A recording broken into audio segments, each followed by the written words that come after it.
Right, let's expand the conversation with Deputy Minister of Employment and Labour, Jomo Sibiya, who joins us for reaction. A very good evening to you. Thank you so much for your time. I mean, a lot of departments and law enforcement officials came together, collaborating in the build-up to this case, which you have called groundbreaking, and of course, setting clear lines and boundaries when it comes to labour laws in South Africa. What's your reaction?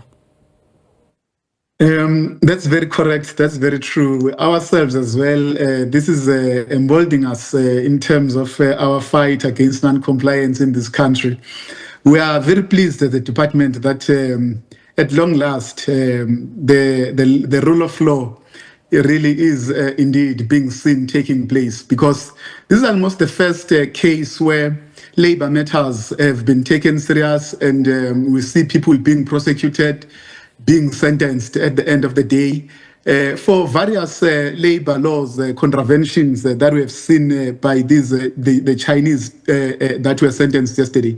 But beyond that, the collaboration between us and other sister departments like the SAPS, the Hawks, Department of Home Affairs, and NPA in particular, it has yielded the results that we saw yesterday. The collaboration is going to help the state to be able to achieve more, but also to have an impact in whatever that we are doing. Because when we work together, that's when we are able to get the desired outcomes. So yesterday was the show of strength of the state and the force of the state, where when it comes to the issues of disregarding the rule of law, again, the mighty of the state will be upon you. So it sent a message to different employers to say, if you continue not complying with the laws of the Republic, it can be immigration laws, it can be labor laws, it can be any law that we have established as the country. When you disregard such laws, you must know that there is no space for that. But beyond that, it shows that it's sending a message to anyone who comes to this country from other countries. We are saying to them, you can't come to this country and do as you wish. You must respect the laws of this country, because we are a country of laws. We are not just a banana republic. That's why we're intensifying our inspection and enforcement work in the Department of Employment and Labour to get rid of this scourge of non-compliance. You were present during the sentencing. I mean, you've spoken quite a bit about the kind of messaging that this ruling sends, but looking at not just the offenders, but the victims of labour exploitation and child trafficking across South Africa, what kind of messaging does this ruling send for that area, as we really try and get a better sense of the warnings that are being sent out with this case? You are quite correct. The victims are very important in this case, but also those who are practicing child labor. This is sending a very strong message to say there is no room for that. There is no space for that in this country. If anyone think he can continue doing such things, they know now that you are not just going to pay fines, because quite a number of employers, they know that they do have money. If we say they must pay fines, they can pay fines for the next 20 years while they are doing all these wrong things. So now they know that they can be sent straight to jail. And this message is very, very strong. Nobody would want to go to jail for 20 years. But again, we want to warn our people to say, let us not employ young children. Children must be at school. Child labor can never be practiced in this country or anywhere in the world. International Labour Organization is very clear on those matters. So even as the country, as the signatory of the ILO, we're saying we can't have a situation where child labor is practiced in our country. We can't have workers who are treated like slaves, who are super exploited by different employers in this country. We've got laws that are protecting workers. Workers are our interest, as business is our interest. Now, while the sentencing is groundbreaking and it's a major win, the crimes themselves happened under the country's regulatory radar for quite some time. How did a factory using child labour and housing 91 undocumented workers go undetected for so long? What does this case reveal about the state of labour inspections in industrial hubs like Johannesburg? Johannesburg is the hub in Africa. That's where you'll find quite a number of employers being located. One of the biggest challenges that we must say it clearly is that in the department as well, we have not, our capacity is not at the stage where we want it. When it comes to inspectors, we don't have enough inspectors.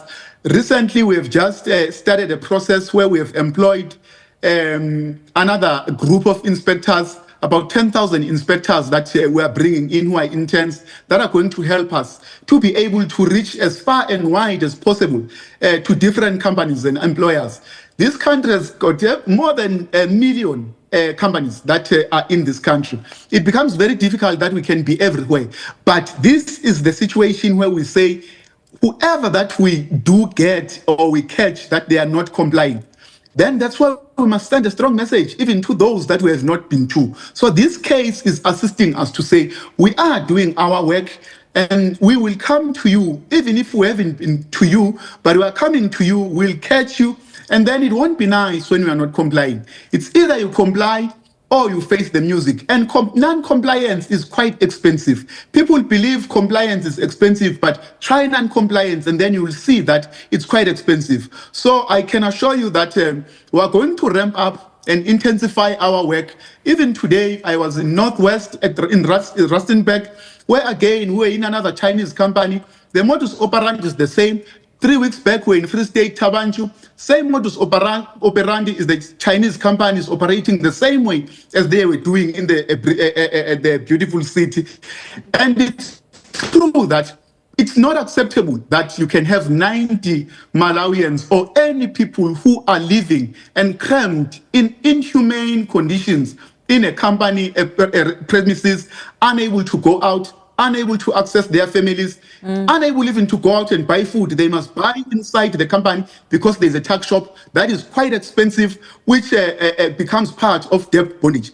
And we believe we're going to dismantle this network because it seems as if there is a network that is operating, a mafia style of a network that is operating and assisting, in particular, because we must be specific and don't hide this. The Chinese citizens are the ones who are mainly found doing this. And very quickly, before we let you go, I mean, as you speak about the modus operandi and some of the links that you're seeing with this case and others, was there any indication of local businesses or even community complicity in covering up some of these practices? And if that is the case, is the department investigating further actors who may have enabled this kind of operation?